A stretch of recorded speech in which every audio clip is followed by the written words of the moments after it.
जय हिंद। आज मैं क्लास 12th में जो चैप्टर नंबर 8 है how two is the press English subject में मैं इससे पूरा का पूरा ऑब्जेक्टिव लेकर के आया हूँ।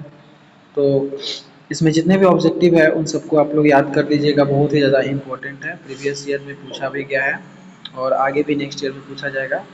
तो चलिए शुरू करते हैं, ठीक है। पहला प्रश्न है, the news in the newspaper is generally dash. मतलब जो न्यूज़ होता है, जो समाचार होता है समाचार पत्र के अंदर, इज जनरली डैश, वो सामान्यतः किस प्रकार के होते हैं? To the point. मतलब जो न्यूज़ होते हैं कि वो direct points, to the point मतलब जिस प्रकार का न्यूज़ होता है उसी प्रकार का सुनाया जाता है, या समवॉट चेंजेस, या उसमें कुछ चेंज करके सुनाया जाता है, या कम्प्लीटली चेंजेस, या पूरा चेंज हो जाता है, पूरी तरीके से चेंज हो जाता है, या नन ऑफ दिस। तो इसका सही आंसर होगा option number B, somewhat changes. मतलब जो न्यूज़ हम लोग न्यूज़पेपर में पढ़ते हैं उसमें कुछ चेंज करके न्यूज़पेपर वाले अपने से बताते हैं, ठीक है। दूसरा प्रश्न देखते हैं। दूसरा प्रश्न है, decent journalist and responsible editors, ठीक है। Decent journalist and responsible editors are not pleased with present affairs. देखिए, decent journalist and responsible editors, इसका मतलब होता है सभ्य पत्रकार और जिम्मेदार संपादक। वर्तमान में जो जो भी खबर होता है, जो भी न्यूज़ पढ़ते हैं हम लोग समाचार पत्र में, वे इन दोनों उससे क्या नहीं होते हैं, मतलब वे संतुष्ट नहीं होते हैं। नॉट प्लीज मतलब उससे संतुष्ट नहीं होते, खुश नहीं होते। मतलब कहने का मतलब है कि जो डिकेंट जर्नलिस्ट यानी कि वह सभ्य पत्रकार है और रिस्पॉन्सिबल एडिटर्स यानी कि जिम्मेदार संपादक है, वो आजकल के खबरों से खुश नहीं रहते हैं। क्या ये बातें सच है या झूठ है, या कैन नॉट बी सेड, कहा नहीं जा सकता है, या इनमें से कोई नहीं। देखिए, ये बातें सच है। मतलब कि जो एक सभ्य पत्रकार और जिम्मेदार संपादक जो है आजकल के न्यूज से बिल्कुल भी क्या नहीं रहते हैं, खुश नहीं रहते हैं, नॉट प्लीज्ड रहते हैं। ओके, चलिए तीसरा प्रश्न क्या कह रहा है देखते हैं थोड़ा। The press enjoys the dash. The press enjoy the dash, यानी कि जो न्यूज रिपोर्टर्स होते हैं वो इंजॉय करते हैं। क्या चीज को इंजॉय करते हैं? बोल्डनेस ऑफ पब्लिक, यानी कि जनता की साहस का के कारण इंजॉय करते हैं, या फिर the helplessness of the public. देखिए, the helplessness of the public का मतलब होगा कि जनता की बेबसी, जनता की लाचारी को एंजॉय करते हैं, या आइडलनेस ऑफ द पब्लिक, या फिर जनता की आलस्यता को के कारण एंजॉय करते हैं, या नॉन ऑफ दिस, या इनमें से कोई नहीं। तो देखिए, इसका सही आंसर होगा क्या? इसका सही आंसर होगा the helplessness of the public, यानी कि पब्लिक क्या है? लाचार है। पब्लिक क्या है? लाचार है, वो कुछ नहीं कर सकता, इसलिए जो मन किया वो उनके ऊपर खबर थोप दिया गया, ठीक है। तो प्रेस वालों क्या करते हैं? प्रेस वाले कि जनता की लाचारी का फायदा उठाते हैं। ऑप्शन नंबर बी हो जाएगा, ठीक है। चलिए चौथा प्रश्न क्या है देखते हैं। The editorial policy of A popular daily is controlled by dash. देखिए, मतलब कि editorial policy of A popular daily is controlled by dash, कि एक लोकप्रिय दैनिक समाचार पत्र जो होते हैं वो कितने कारणों से या फिर कितने कारकों से नियंत्रित होते हैं, ठीक है।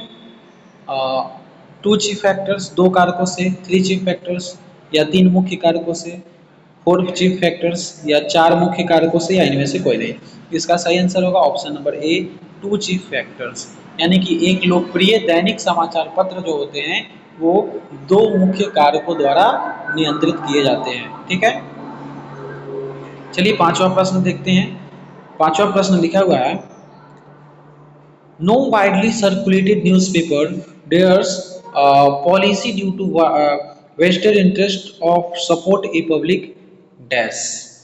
देखिए, कहने का मतलब है कि कोई भी व्यापक रूप से प्रचारित अखबार, ठीक है, जो या फिर जनता का समर्थक जो होते हैं और किसके कारण किसी नीति का विरोध करने का साहस नहीं करता है। नहीं समझे? देखिए, कहने का मतलब है नो वाइडली सर्कुलेटेड न्यूज़पेपर, ठीक है। dares policy due to vested interest of support a public dash. देखिए ए पब्लिक डैश, इसके बाद भी किसी का नाम पूछा जा रहा है, ध्यान से समझिए क्या लिखा हुआ है कि कोई भी व्यापक रूप से प्रसारित अखबार जो समर्थक जनता होती है और किसके कारण किसी नीति का विरोध करने का साहस नहीं करता है। तो समर्थक जनता के साथ साथ क्या वो गवर्नमेंट होती है, क्या वो एडिटर्स होते हैं, या फिर क्या वो रिपोर्टर्स होते हैं, या फिर एडवर्टाइजर्स होते हैं। ठीक है, कौन होते हैं जो विरोध करने का साहस नहीं रखते हैं।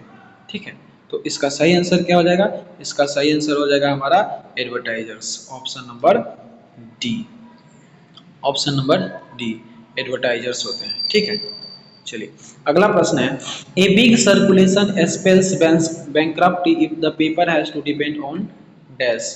देखिए कहने का मतलब है कि न्यूज़पेपर का जो बिग सर्कुलेशन होता है, इतना ज़्यादा न्यूज़पेपर चलता है, ये ना दिवालिया हो जाएगी। क्या हो जाएगी, दिवालिया हो जाएगी, बर्बाद हो जाएगी। If the paper has to depend on dash, अगर इनमें से पेपर किसी एक पर अगर डिपेंड रहता है तो पेपर क्या हो जाएगी, न्यूज़पेपर दिवालिया हो जाएगी। तो किस में डिपेंड रहने पर दिवालिया हो जाएगी, द सेल्स, यानी कि पेपर जो है केवल बिकने के भरोसे रहेगी तब दिवालिया हो जाएगी, या एडवर्टाइजर्स, यानी कि एडवर्टाइजर्स के कारण जो प्रचार प्रसार करवाते हैं पेपर पे, या सेलर्स या बेचने वाले के कारण, या इनमें से कोई नहीं। तो देखिए इसका सही आंसर होगा द सेल्स। द सेल्स का मतलब है कि अगर पेपर सिर्फ बिकने पे डिपेंड रहेगा तो 3 4 5 रुपए में तो पेपर बिकता ही है, तो क्या वो कमा पाएगी, नहीं कमा पाएगी। तो क्या हो जाएगा, दिवालिया लग जाएगा, यानी कि वो बर्बाद होने लगेगा। इसका ऑप्शन नंबर ए सही होगा। ठीक है, चलिए सेवेंथ नंबर क्वेश्चन क्या है देखते हैं। The policy of A newspaper is largely determined by dash, यानी कि न्यूज़पेपर का जो पॉलिसी होता है, जो भी नीति होता है, वो किसके द्वारा निर्धारित किया जाता है। ठीक है, क्या वो गवर्नमेंट के द्वारा निर्धारित किया जाता है, या पब्लिक के द्वारा, या फिर द प्रोप्राइटर का मतलब होता है जो उसका मुख्य मालिक होता है उसके द्वारा। ठीक है, या फिर नॉन ऑफ दिस, इनमें से कोई नहीं। तो देखिए न्यूज़पेपर का पॉलिसी कौन बनाएगा, उसका मालिक बनाएगा। ठीक है, तो इसका सही आंसर होगा the proprietor, option number C. चलिए अगला प्रश्न है, the author has given the forms of misrepresentation they are dash. देखिए इसमें जो लेखक है वो हमको बताते हैं कि पेपर कितने तरीके से मिसरिप्रेजेंटेशन करता है, जो न्यूज़पेपर है उसको कितने तरीके से मिसरिप्रेजेंटेशन करता है। तो क्या वो 5 तरीके हैं, 4 तरीके हैं, 7 तरीके हैं, या 6 तरीके। तो आंसर क्या हो जाएगा, 6 तरीके हैं according to this chapter. Okay, चलिए अगला प्रश्न है कि Dorothy L Sayers was born in dash, यानी इस चैप्टर के लेखक जो है कब जन्म लिए थे। ठीक है, तो 1863 या 1873 या 1883 या 1893। तो इसका सही आंसर होगा ऑप्शन नंबर डी, 1893 में इनका जन्म हुआ था। ठीक है, चलिए नेक्स्ट क्वेश्चन क्या है देखते हैं। नेक्स्ट क्वेश्चन हमारा है कि सी डाइड इन डैश, वो कब मरी थी, 1967 में, 1957 में, या 1977 में, या फिर 1987 में। तो इसका सही आंसर क्या होगा, इसका सही आंसर हो जाएगा हमारा 1957, यानी कि 1957 में इनका डेथ हुआ था। ठीक है, चलिए आगे देखते हैं। आगे क्वेश्चन है कि advertisers contribute to the dash of the newspaper. Advertisers जो प्रचार प्रसार करवाने आते हैं न्यूज़पेपर से कि हाँ पहला पृष्ठ में मेरा बहुत बड़ा एक एडवर्टाइज कर दीजिए, छाप दीजिए, मेरा प्रचार प्रसार कर दीजिए। तो वो जो एडवर्टाइजर्स होते हैं जो कंट्रीब्यूट करते हैं to the dash of the newspaper, तो उसके बदले न्यूज़पेपर वाले को क्या देते हैं। ठीक है, मटेरियल, यानी कि कुछ सामान देते हैं, सामग्री पदार्थ वगैरह देते हैं, या फिर न्यूज़, या उसके बदले बोलते हैं कि मैं आपको न्यूज़ दे देता हूँ, या फिर रिवेन्यू देते हैं, यानी कि कुछ पैसे दे देते हैं, या फिर गॉसिप, गॉसिप मतलब कि चुगली करते हैं या गपशप करते हैं। तो इसका सही आंसर क्या होगा, रिवेन्यू, यानी कि न्यूज़पेपर में अपने प्रोडक्ट का एडवर्टाइज करवाने के लिए वे लोग न्यूज़पेपर वाले को क्या देते हैं, रेवेन्यू देते हैं यानी कि पैसा देते हैं। ठीक है, चलिए अगला प्रश्न है, in democracy the freedom of press is dash. Democracy का मतलब क्या होता है? लोकतंत्र। यानी कि हमारे लोकतंत्र में the freedom of press is dash, यानी कि प्रेस की जो आज़ादी है ना, क्या है वो? नॉट नेसेसरी, उसकी जरूरत नहीं है, या नेसेसरी, उसकी जरूरत है, या डेंजरस, यानी कि बहुत खतरनाक है, या इनमें से कोई नहीं। तो इसका आंसर होगा ऑप्शन नंबर बी, नेसेसरी, यानी आवश्यक है। यानी कि हमारे लोकतंत्र में प्रेस की स्वतंत्रता आवश्यक है। ठीक है, चलिए आगे है, freedom of press is restricted during dash. ठीक है, freedom is press is restricted during dash. कहने का मतलब है कि कब कब फ्रीडम ऑफ प्रेस यानी कि प्रेस की स्वतंत्रता जो होती है वो रिस्ट्रिक्ट कर दी जाती है, मतलब उसको नियंत्रित कर दिया जाता है। ठीक है, तो शांति के समय, या वॉर के समय, या इपीडेमिक। देखिए इपीडेमिक का मतलब होता है महामारी के समय। ठीक है, या नॉन ऑफ देज, इनमें से कोई नहीं। देखिए इसमें कहने का मतलब है कि कब न्यूज़पेपर वाले से जो उसका आज़ादी होता है वो छीन लिया जाता है। छीनने का मतलब है सीमित कर दिया जाता है। तो वो शांति के समय, जब देश में शांति चल रही थी उस समय, या वॉर यानी युद्ध चल रहा था उस समय, या इपीडेमिक यानी कि महामारी चल रहा था उस समय, या इनमें से कोई नहीं। तो इसका आंसर क्या होगा? वॉर। क्या? ठीक है, वॉर यानी युद्ध के समय स्वतंत्रता को यानी प्रेस की स्वतंत्रता को सीमित कर दी जाती है। ठीक है, चलिए अगला क्वेश्चन है, the state is the dash. The state is the dash. देखिए इस चैप्टर में बताया गया है, the state is the servant of the people. ठीक है, यानी कि स्टेट जो है, यानी कि राज्य जो है, किसका नौकर है? ठीक है, तो लोगों का नौकर है। तो the state is the dash क्या है? पूछा गया है कि स्टेट क्या है? The master of the people, लोगों का मालिक है। सर्वेंट ऑफ द पीपुल यानी कि लोगों का नौकर है, या एक्सप्लॉइटर ऑफ द पीपुल। ठीक है, एक्सप्लॉइटर का मतलब होता है क्या? शोषक है। ठीक है, शोषक है, या नॉन ऑफ दिस। तो इसका सही आंसर क्या होगा? Servant of the people.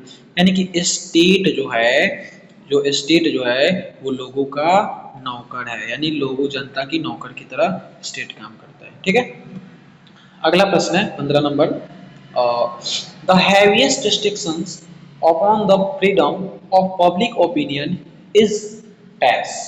ठीक है, अब देखिए कहने का मतलब है कि कहाँ गया, एक सेकेंड, कुछ दिक्कत आ गया है। हाँ थोड़ा सा दिक्कत था, अब कंटिन्यू करते हैं। हाँ देखिए लिखा हुआ, the heaviest restrictions upon the freedom of public opinion is dash. यानी कि जनता की स्वतंत्रता पर सबसे भारी प्रतिबंध क्या होता है? क्या वो ऑफिशियल होता है यानी कि औपचारिक होता है, या फिर अनऑफिशियल होता है यानी कि अनौपचारिक होता है, या बोथ होता है यानी कि दोनों होता है? तो देखिए इसका आंसर क्या होगा? अनऑफिशियल यानी कि अनौपचारिक होता है, यानी कि जनता की स्वतंत्रता पर सबसे भारी प्रतिबंध अनौपचारिक होता है। ठीक है, अनौपचारिक होता है। चलिए अगला प्रश्न है हमारा, how free is the press is written by dash. यानी कि how free is the press किसके द्वारा लिखा गया है? तो आपको पता है डोरोथी एल सायर्स के द्वारा लिखा गया, ऑप्शन नंबर सी। ठीक है, अगला प्रश्न है, Dorothy L Sayers has written the lesson. यानी कि कौन से लेसन लिखे हुए हैं डोरोथी एल सायर्स? तो आपको पता है हम क्या पढ़ रहे हैं, how free is the press, option number B. ठीक है, अगला प्रश्न है कि censorship is impose during dash. ठीक है, censorship is impose during dash, यानी कि सेंसरशिप कब जो है लगा दिया जाता है। ठीक है, सेंसरशिप कब इम्पोज कर दिया जाता है, कब लगा दिया जाता है? तो क्या वो इलेक्शन के समय, या पीसफुल टाइम यानी शांति के समय, या इमरजेंसी के समय, या इनमें से कोई नहीं? तो देखिए सेंसरशिप का मतलब होता है नियंत्रण लगाना। तो किसी न्यूज़पेपर पे नियंत्रण तभी लगता है जब इमरजेंसी होती है। ठीक है, इमरजेंसी के समय। चलिए अगला प्रश्न है हमारा कि dash are careful not to antagonize the press. देखिए इनमें से कौन है जो केयरफुल रहते हैं, बिल्कुल ध्यान रखते हैं कि कौन हमारे खिलाफ ना हो जाए, एंटागोनाइज ना हो जाए। यानी मीडिया जो है हमारे खिलाफ ना हो जाए या हमारे खिलाफ ना बोल दे, इसके लिए इनमें से कौन जो है केयरफुल रहते हैं? क्या वो डॉक्टर्स, ट्रेडर्स, टीचर्स, पॉलिटिशियन? तो आपको पता होना चाहिए पॉलिटिशियंस, यानी कि नेता लोग, राजनीतिज्ञ लोग, ये बहुत ध्यान रखते हैं कि प्रेस जो है यानी मीडिया जो है हमारे खिलाफ ना हो जाए। ठीक है, चलिए अगला प्रश्न है, 20 नंबर प्रश्न है कि every dash lives in a perpetual precarious balance. ठीक है, कौन है, इनमें से कौन है जो हमेशा परपेचुअल प्रिकारियस बैलेंस यानी कि एक अस्थिर और जोखिम भरे संतुलन में रहता है? क्या वो आदमी रहते हैं, या किताबें रहती है, या न्यूज़पेपर रहते हैं, या स्टोरी रहती है? तो इसका सही आंसर क्या होगा? न्यूज़पेपर। यानी कि न्यूज़पेपर जो है लगातार एक अस्थिर और जोखिम भरे संतुलन में रहता है। ठीक है, अस्थिर और जोखिम भरे संतुलन में लगातार रहता है न्यूज़पेपर। ठीक है, चलिए अगला प्रश्न क्या है देखते हैं। Free people must see to it that when peace comes dash is restored. यानी कि आज़ाद लोग जो होते हैं, पहले से आज़ाद लोग जो होते हैं, वो must see to it that, वो हमेशा ये देखना चाहते हैं कि व्हेन पीस कम्स, जब शांति आती है तो डैश इज रिस्टोर्ड, तो क्या रिस्टोर्ड हो जाती है, क्या उन्हें पुनः प्राप्ति हो जाती है? ठीक है, वो पूछा जा रहा है। तो क्या सनीति वापस आ जाती है? सनीति का मतलब क्या होता है? समझदारी उनको वापस आ जाती है, या रिलेशनशिप या उनके सगे संबंधी वापस आ जाते हैं, या फुल फ्रीडम यानी कि पूरी आज़ादी फिर से वापस आ जाती है, या प्रेस यानी कि रिपोर्टर्स फिर से वापस आ जाते हैं? तो इसका सही आंसर होगा फुल फ्रीडम। फुल फ्रीडम इनको फिर से वापस मिल जाती है। ठीक है, कहने का मतलब है कि जो लोग पहले से आज़ाद होते हैं उन्हें इंतजार होता है कि फिर से देश में शांति आए तो हमें फिर से क्या मिलेगी? आज़ादी मिलेगी, यानी फुल फ्रीडम मिलेगी, ऑप्शन नंबर सी। ठीक है, चलिए अगला प्रश्न देखते हैं, 22 नंबर कि the first chief source of A news paper revenue is dash. वह पहला मुख्य स्रोत बताइए जिससे न्यूज़पेपर वाले की कमाई होती है। ठीक है, क्या वो डोनेशन से कमाई होती है, क्या वो डेप्ट यानी कि कर्ज से कमाई होती है, या ग्रांट बाय द गवर्नमेंट यानी कि गवर्नमेंट के द्वारा देने से कमाई होती है, या एडवर्टाइजमेंट से कमाई होती है यानी प्रचार प्रसार से कमाई होती है? तो यही हमारा सही आंसर होगा ऑप्शन नंबर डी, यानी कि न्यूज़पेपर वाले की कमाई का पहला जो मुख्य तरीका है वो क्या है? एडवर्टाइजमेंट है। ठीक है, चलिए अगला प्रश्न है हमारा कि the dash press is under ordinary conditions singularly free. ठीक है, अंडर ऑर्डिनरी कंडीशंस का मतलब क्या होता है? सामान्य परिस्थितियों में। ठीक है, तो इनमें से कहाँ के प्रेस यानी न्यूज़पेपर वाले सामान्य परिस्थितियों में भी क्या होते हैं? सिंगुलरली फ्री होते हैं, आज़ाद होते हैं।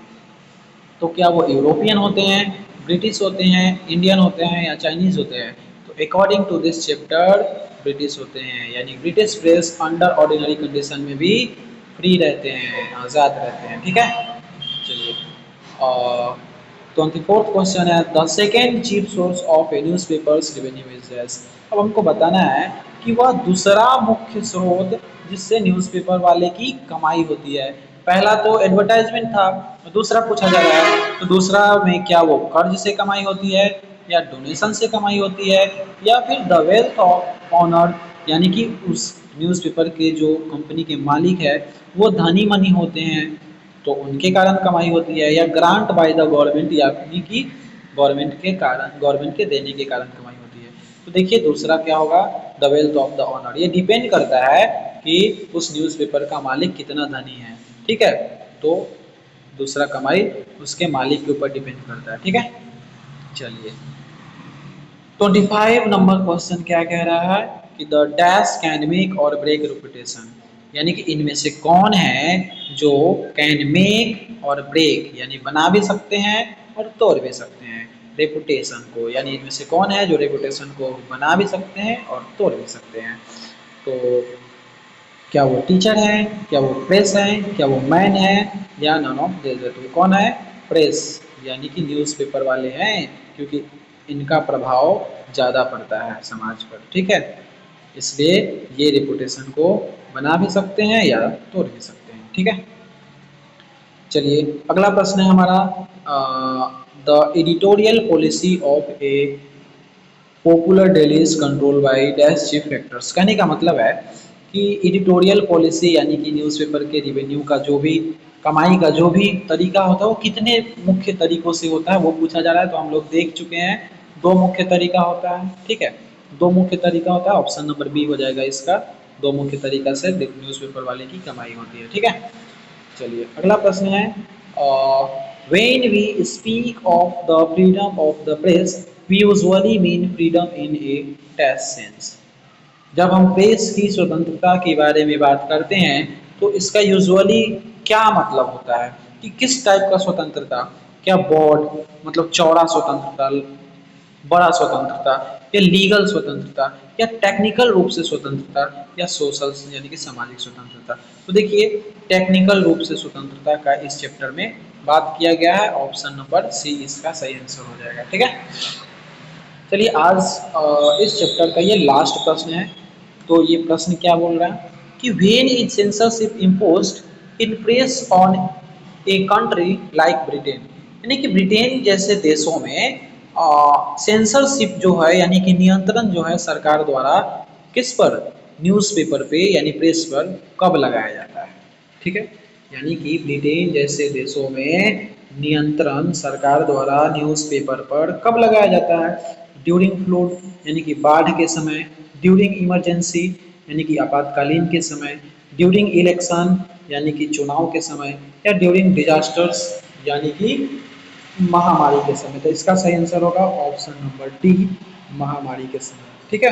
यहाँ पे ऑप्शन नंबर डी महामारी के समय होगा। चलिए तो ये चैप्टर खत्म हो चुका है, मिलते हैं अगले चैप्टर के ऑब्जेक्टिव्स में, तब तक के लिए धन्यवाद, बाय।